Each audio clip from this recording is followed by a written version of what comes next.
Hi, this is a safety tip brought to you by the Certified Horsemanship Association. My name is Teresa Kackert, and today we're going to talk about actually how do you walk the distance between two fences to find out if it's appropriate for your horse's stride length and whether or not you need to shorten your horse's stride to make the distances work out, lengthen your horse's stride to make the distances work out, or just keep them steady and even. It's very important as riders to know the distances between our fences because it's going to determine how we ride the course and what we need to do with our horse and the rating of their speed to meet the fences effectively, safely, as well as correctly. So when you start this process, the most important thing you need to do is know how long your horse's stride actually is. There are exercises for that, but we're going to assume that you already know your horse's stride length. Your average horse has a 12-foot stride length. So we're going to work with that today. We're going to assume that you're riding a horse with a 12-foot stride length, and we have our course set like we would for a hunter course for horses with the 12-foot stride length. Now, it's very important to always measure between your fences with a measuring tape. You'll see I have here on the ground a measuring tape, and I can know the exact distance between each one of my fences to make sure I'm training my horse appropriately with the correct stride length, and myself as a rider, I'm conditioning myself to rate my horse correctly so that I get the proper stride length every time. Now it's important when you walk, if your horse's stride is 12 feet long, you need to take 4 3-foot strides yourself, because we all know 4 times 3 is 12, right?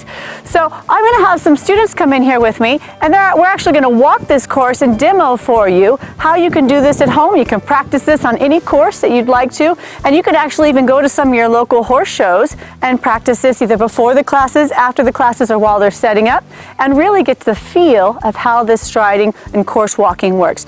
Well, we're going to do course walking for eventing, hunters, jumpers, or any type of class where you're actually going to be riding your horse over a fence where they'll be leaving the ground, having that suspension phase in midair, and then touching down again. So come on in, ladies. Let's talk about this. So I'm going to go and begin with fence number 1. We have 2 verticals set here. And if I stand here at fence number 1, I just want to stand with my back and kind of my heels actually against the first fence. Okay, so we know that our horse's stride is 12 feet long. So I'm standing 6 feet away from the fence, and you're standing 6 feet away from the fence. So this is my horse's takeoff point, and he's actually going to have part of his stride on the front side of the fence and part of his stride on the back side of the fence. So my horse is going to take off here, jump over the fence, and his front feet are actually going to land where you're standing 6 feet away on the back side of the fence. So 6 feet from the fence on the front side is your takeoff point. 6 feet away on the back side is your landing point, and that gives you one 12-foot stride. It just happens to be mostly in the air, which makes it jumping so exciting and fun. Now, as our horse takes off from the other side of the fence and lands, they're going to land 6 feet beyond the actual base, and this is the base of the jump here. We call this the base. So your horse is going to land 6 feet beyond the base of the fence. So that's going to be 2 3-foot steps. So 2 3-foot strides of our feet is going to equal 1 6-foot half stride for our horse. So our goal is to take a step that equals 3 feet. So most people, unless you're a kiddo, most of our adult feet are about 1 foot long. So we have about 1 foot space in between our feet.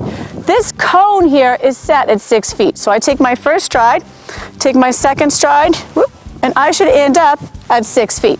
So we're right on. How are you guys doing? Good? So that would be landing. So when you count it, you count the first 6 feet, and in your mind you say land. Now we're going to count the first stride, stride number 1. We're going to count 4 3-foot strides, and it's kind of a fun way to count this. Let me show you. You're going to go 1, 2, 3, 4, and this is stride number 1. So we had landing and stride number 1. Now listen closely because we're going to count the second stride. So we're going to go 2, 2, 3, 4. And this is the completion of the second stride.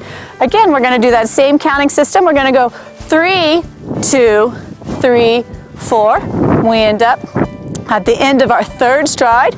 Okay, and then we're going to do the same thing again for 4. 4, 2, 3, 4. And we know this is where we want our horse to be taking off. It should be 6 feet to the next fence in order for us to have 4 strides. So we've walked a 4 stride line. So let's see if this last fence is actually 6 feet away. So here we go again. 1, 2, and here would be, we would know that we would be the correct spacing for a 4 stride line for our horses, okay? So this would be, for 4 strides, it would be actually 60 feet between the 2 fences. It's important that we practice this with each person that we ride and train and work with on our jumping so that we have a good idea of how to walk the distances on course. We can keep our horses safe, keep ourselves safe as riders, and we know if the line between the fences rides a little long, we have to either choose to shorten and add or to move up and kind of go a little bit at it. So this is something you should practice all the time because it's not something that you get right away.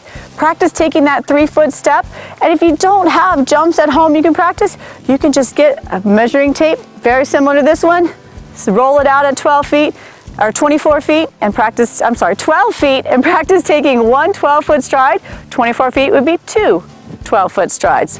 Thanks so much for watching today. This is brought to you by the Certified Horsemanship Association, and this is another safety tip for you.